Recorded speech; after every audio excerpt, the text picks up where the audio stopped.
É grave o estado de saúde da menina que foi arrastada pela enxurrada em Pires do Rio. A criança ficou presa debaixo de um carro. Uma grávida procura a polícia e denuncia sofrer agressões e maus tratos. Segundo ela, a violência acontecia dentro de um convento em Anápolis. Uma adolescente de 16 anos é flagrado dirigindo um carro carregado com mais de 200 quilos de maconha em Águas Lindas de Goiás. A Secretaria de Saúde do Estado orienta os municípios a reduzirem o prazo para a aplicação da segunda dose da vacina AstraZeneca. Rio Verde já diminuiu o intervalo da vacina. Bons resultados na agropecuária de Goiás. Criação de gado e produção de soja estão entre os segmentos que apresentaram alta na produção. Hoje é terça-feira, 19 de outubro, e o Jornal Anhanguera está só começando.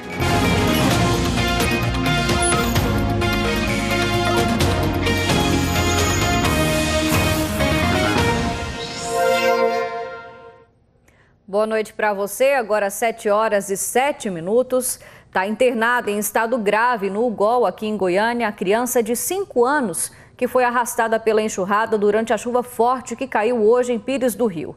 Ela estava com a avó quando esse acidente aconteceu. Os primeiros atendimentos médicos foram feitos no Hospital de Pires do Rio. Aqui a criança foi reanimada porque chegou em estado grave. Assim que foi estabilizada, ela foi encaminhada para a capital numa UTI do SAMU. O acidente aconteceu nesta rua do bairro JK, aqui em Pires do Rio. Chovia muito na hora. Testemunhas contaram que a criança estava com a avó. Elas tentaram atravessar a rua, mas por causa da força da água, elas caíram no chão.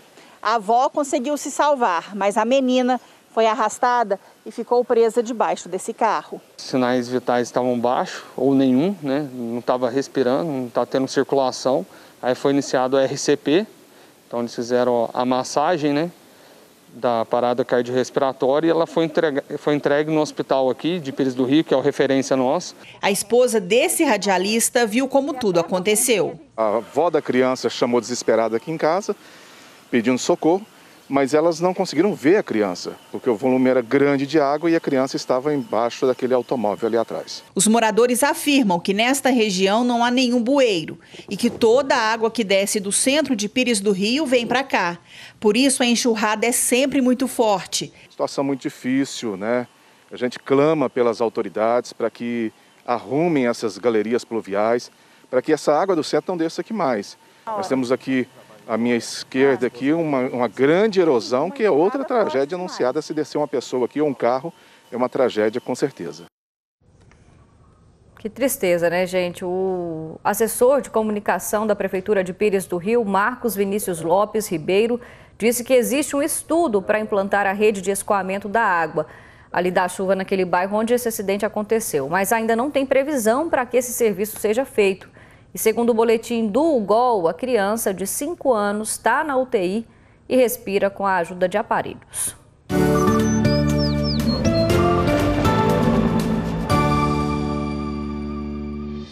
Quarta-feira de sol e tempo parcialmente nublado, com mais áreas de instabilidade. Tem previsão de pancadas de chuvas isoladas, que podem vir acompanhadas de rajadas de vento e raios. Faz calor de 34 graus no norte e oeste. O volume máximo de chuva chega a 25 milímetros.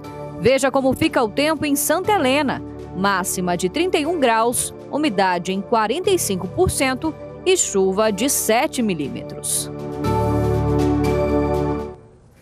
Mais chuva, então, aqui para o estado. Tem que ficar todo mundo bem alerta para evitar mais acidentes, viu? Eu quero chamar a sua atenção agora para a quantidade de goianos que ainda não tomaram a vacina contra a Covid. Olha esse número, gente, quase 1 milhão de pessoas.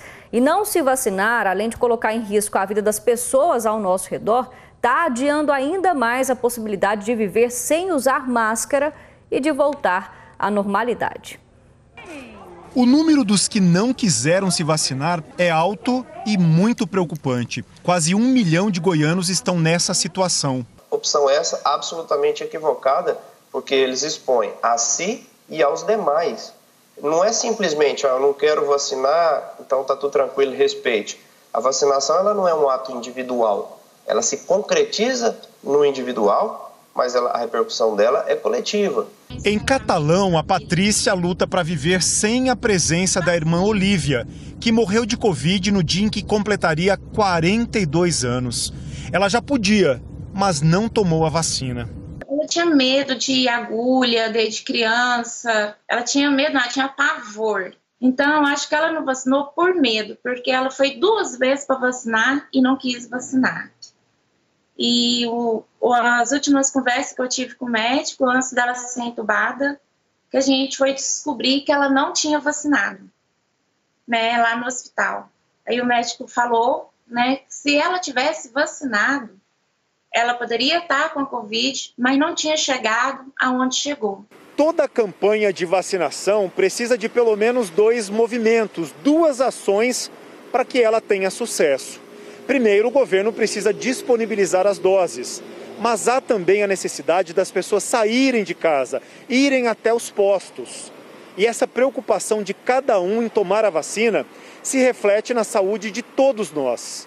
Agora, se nesse momento da campanha essa conta não está fechando, os especialistas em saúde dizem que os governantes precisam rever as estratégias.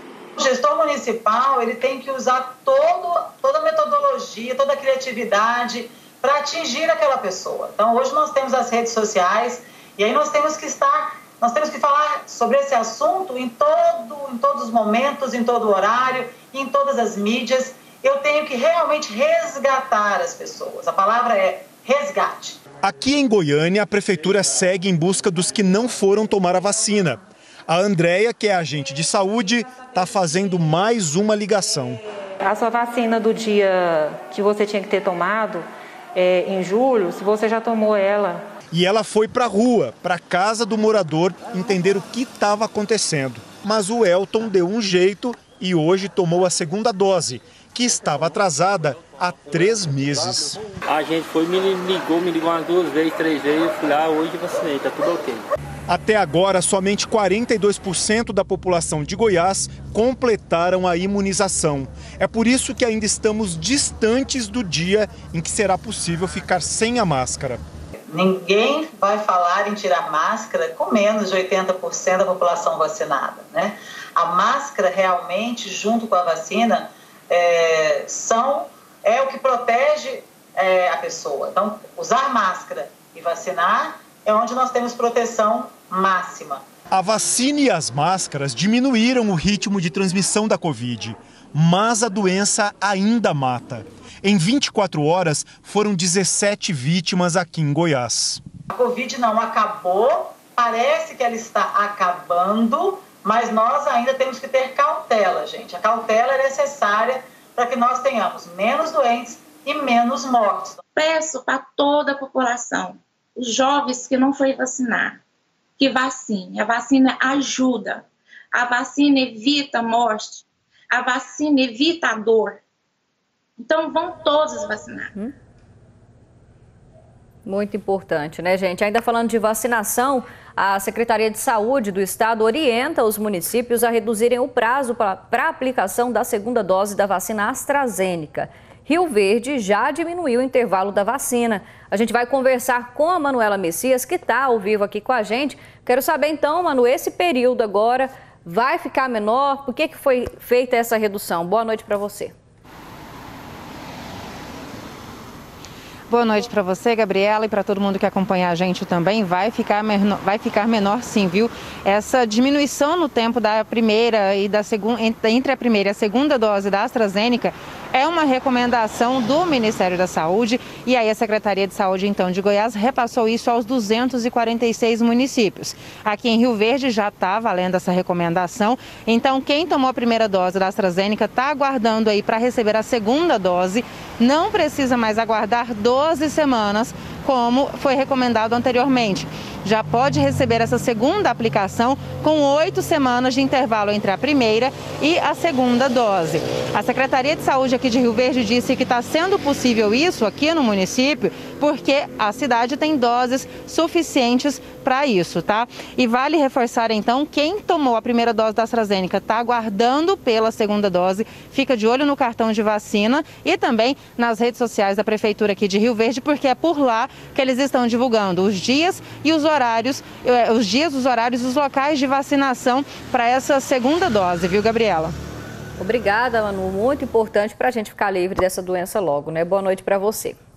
Um policial militar de Rio Verde ficou ferido num acidente na BR-452, perto de Bom Jesus, no sul do estado.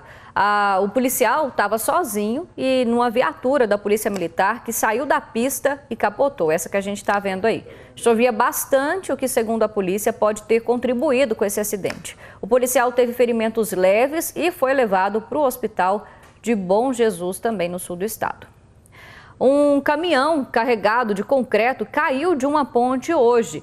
A ponte do rio Santa Maria cedeu e o caminhão caiu de uma altura de aproximadamente 7 metros. Foi na GO 154, entre Campestre de Goiás e Santa Bárbara. O corpo de bombeiros foi chamado para fazer esse resgate, né? E o motorista foi imobilizado, retirado da margem do rio e trazido aqui para o UGOL, em Goiânia. O estado de saúde dele é grave e ele respira agora com a ajuda de aparelhos. A Polícia Civil concluiu o inquérito que investiga aquele estupro coletivo de uma jovem em Águas Lindas de Goiás. A gente está falando desse caso desde o comecinho aqui no Jornal Anhanguera há vários dias, né? E a Tarciane Vasconcelos está ao vivo em Lusiânia e tem mais informações para a gente então desse caso. Boa noite para você, Tarciane.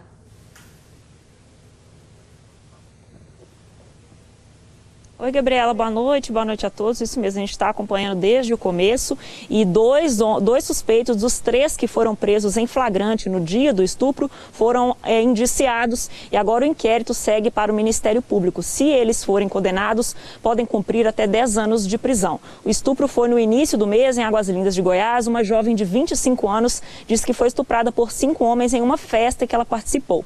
Na delegacia, ela reconheceu 3 desses homens, sendo que um deles é um subtenente da Polícia Militar do Distrito Federal e teria usado uma arma da corporação para ameaçar a jovem. Então ela reconheceu 3 na delegacia que foram presos em flagrante e 2 deles foram autuados agora com a finalização do inquérito. A delegada disse que o 3º homem que está preso não foram encontrados aí indícios suficientes para que ele fosse indiciado também. A defesa desses 3 homens já pediu a revogação da prisão e aguarda a resposta da Justiça. Volto com você. Obrigada pelas informações. Na BR-070, em Águas Lindas de Goiás, um adolescente de 16 anos foi flagrado dirigindo um carro que estava carregado de maconha. Isso foi durante uma abordagem de rotina dos agentes da PRF. Quando os policiais se aproximaram desse carro, eles perceberam um cheiro muito forte de maconha. E aí, durante a revista, eles encontraram cerca de 200 quilos da droga. A outra surpresa veio quando os policiais pediram a identidade desse motorista, que tem 16 anos. E aí, segundo o adolescente, essa droga saiu do Mato Grosso do Sul e seria entregue em Brasília. A maconha foi levada para uma delegacia de Águas Lindas e o adolescente, que inclusive já tinha passagem por ato infracional análogo ao tráfico de drogas, também está à disposição da Justiça. Um homem foi preso em Anápolis com 7 pés de maconha e 320 gramas de droga pronta para consumo. Ele alegou que não era traficante e que a droga era para consumo próprio. O homem foi encaminhado para a central de flagrantes em Anápolis. E a gente lembra aí que a lei de drogas prevê pena de até 15 anos de reclusão para quem semeia, cultiva ou faz a colheita da maconha. 2 de novembro é o dia de finados e em Rio Verde estão abertas as inscrições para comerciantes que queiram vender produtos naquelas barraquinhas ali que ficam nas portas dos cemitérios. A Janete tem uma floricultura e há mais de 10 anos monta a barraquinha na porta do cemitério no dia de finados. Todo mundo quer fazer uma homenagem, para a família. E a expectativa da gente é muito grande, de vender não só flor artificial, flor natural, coroa também, vela. Por isso, ela não perdeu tempo e veio na fiscalização de posturas para fazer a inscrição e poder vender as flores esse ano. Quem também tiver interesse pode se cadastrar até o dia 25. São 53 vagas disponíveis para os comerciantes nos 2 cemitérios da cidade.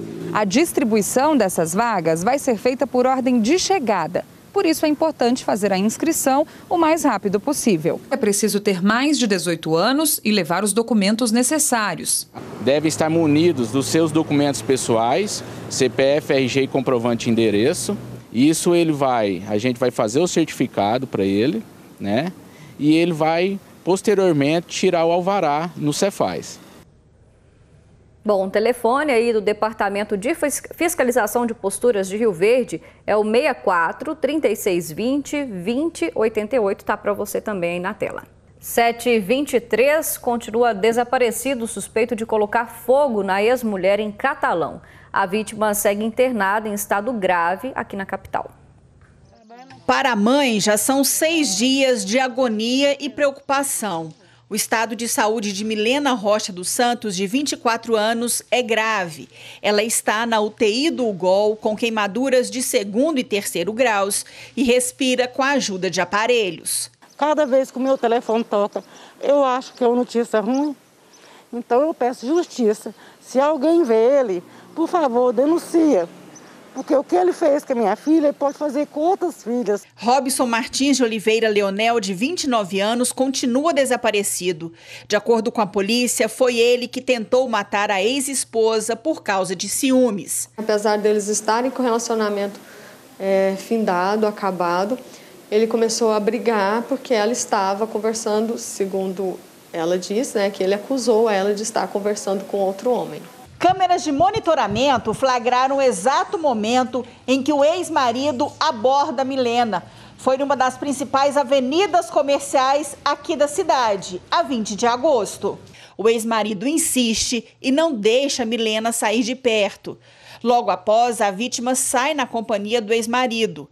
Minutos depois, o carro dele passa na GO 330, mesmo sentido onde aconteceram as agressões. A mãe da jovem confirmou que a filha vivia um relacionamento abusivo e que sempre cedia às chantagens do homem por medo. Ele ameaçava pôr fogo nas coisas dela. Penúltima vez que os dois separou, que eu fui lá, ele mandou um vídeo pelo celular, falando que ia pôr fogo nas coisas dela. Falava para ela direto, e ela falava assim, você não sabe por que eu volto com ele, porque ela ameaça. Ela ameaça todo mundo. Muita angústia, né, gente, para essa família aí. Se você tiver alguma informação sobre o Robson Martins de Oliveira Leonel, entre em contato com a polícia no 197 ou também no 64 34 41 1600. E a gente lembra que você não precisa se identificar. A gente fica daqui do lado de cá torcendo pela recuperação dela e também para que a polícia encontre esse homem, esse suspeito. Em Anápolis, uma jovem grávida de 21 anos procurou a polícia alegando ter sofrido agressões em um convento. O Eduardo Idaló chega ao vivo para explicar essa história para a gente. Boa noite, Eduardo.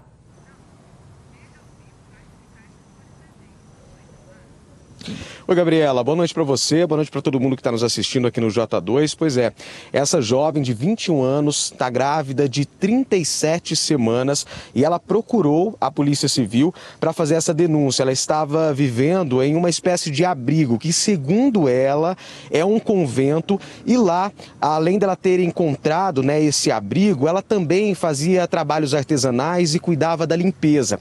Ela alega ter sido maltratada e agredida dentro dessa instituição.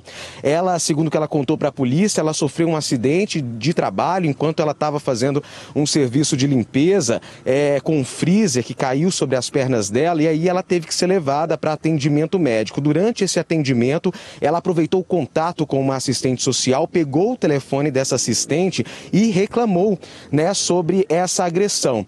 E aí, no último domingo, ela aproveitou um descuido nessa instituição, viu o portão aberto, fugiu e fez a denúncia para a polícia. A delegacia da Polícia Civil não informou o nome dessa instituição e também não confirmou se trata de um convento. Segundo informação da Polícia Civil, é porque essa investigação ela segue em sigilo. Volto com você, Gabriela. Obrigada pelas informações. A Polícia Militar recuperou o gado furtado de uma fazenda de mineiros. Equipes do Batalhão Rural fizeram buscas e encontraram 3 animais que estavam numa propriedade e 2 em outra. As pessoas aí que estavam com esse gado disseram que ficaram com os animais durante uma negociação e que não sabiam que eram animais furtados. O suspeito de furtar esses animais, então, ainda não foi preso. Agora a gente fala de economia, é que a agropecuária goiana deve crescer mais de 11% esse ano. É o que aponta um levantamento feito pelo Ministério da Agricultura e Pecuária, assunto para Tássia Fernandes, que conta para a gente aí os motivos, né, desse crescimento. Boa noite para você, Tássia. Principalmente por conta dos investimentos, viu, Gabi? Boa noite para você e para todos. Os produtores rurais têm investido bastante em tecnologia, por exemplo, e isso tem aumentado os volumes de produção tanto da agricultura quanto da pecuária. A gente separou essas informações para você aí de casa acompanhar. A agricultura, por exemplo, deve movimentar 62 bilhões de reais neste ano. Já a pecuária deve chegar a mais de 31 bilhões de reais. Entre os produtos que tiveram destaque estão a soja, que deve ser responsável por mais de 34 bilhões de reais, um crescimento de mais de 20% em comparação com o ano passado, seguida aí do gado com quase 16 bilhões de reais e ainda tem destaque para a cana-de-açúcar com mais de 9 bilhões de reais. Aqui em Goiás, 19 segmentos, tanto da agricultura quanto da pecuária, foram analisados e 13 apresentaram alta. Esses dados são referentes ao mês de setembro e foram divulgados pelo Ministério da Agricultura e Pecuária. Isso significa, né, que com esse maior volume de produção é mais renda circulando, mais dinheiro movimentando a economia goiana. Volto com você, Gabi. Isso aí, obrigada pelas informações, Tássia. Uma cadelinha ficou com a cabeça presa em um buraco no muro de casa em Caldas Novas. Segundo o dono dessa cadelinha, ela teria ficado do lado de fora da casa e aí ela tentou entrar por esse buraco. Olha só, gente, mas aí não deu muito certo, né? Ela acabou com a cabecinha presa, como a gente viu na foto. Os bombeiros foram chamados e aí precisaram usar ferramentas para quebrar parte do muro e retirar a cadelinha. Ela foi resgatada sem ferimentos, né, e entregue ao dono. Eita, olha o que ela aprontou, viu? Agora, olha só, gente, o que aconteceu em Anápolis. Uma cadelinha filhote foi abandonada dentro de uma lixeira. A cadelinha está agora aí para adoção. Vamos ver. Foi o choro alto da cadelinha que chamou a atenção de uma moradora do bairro São Lourenço, na região central de Anápolis. Não estou acreditando nisso. Alguém pôs um cachorrinho no lixo. A cadelinha foi deixada dentro dessa lixeira, que é funda, e aí por isso ela não conseguia sair, até que a ajuda veio. A cadelinha foi tirada da lixeira e recebeu água e ração. Depois foi levada para a ONG SOS Animais de Anápolis.